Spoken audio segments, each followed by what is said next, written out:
kunethragi alayisha kulona isihlabathi. Amaphoyisa-ke besakha ukuba abasebenzi bokulayisha isihlabathi angena phakathi emanzini alayisha isihlabathi amaphoyisa wafika naye kwathi uzoqhamuka la ehlathini babesebenza-ke ukusebenza kwabo kube impumelelo yokuthi ambophe. Isikole Ibizimali Secondary esenhloshana sidume kakhulu ngokukhiqiza imiphumela emihle kamatikuletsheni.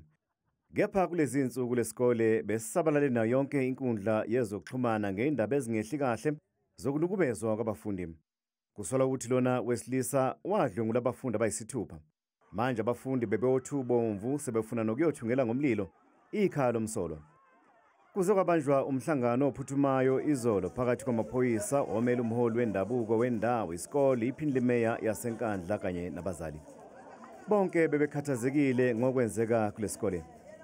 Sisukuma ngodaba olushaqisayo njengomkhandlu wethu waseNkandla emveni kokubona kwezokuxhumana ukuthi kunesimo esingesihle lapha esikoleni esiyigugu lethu lapha eNkandla okuyisikole Ibizimali eyaziwa iSouth Africa yonke ngemphumela yayo eyikhiphayo emihle. Sikwazile ukuthi sithole isiqiniseko sokuthi ingane zethu zizophepha na kanjani ikomiti lesikole kanjalo umkhandlu ubuholi bonke bukhona ukuthi kuzobambisana ukuqinisekisa ukuthi abantwana bethu baphephile.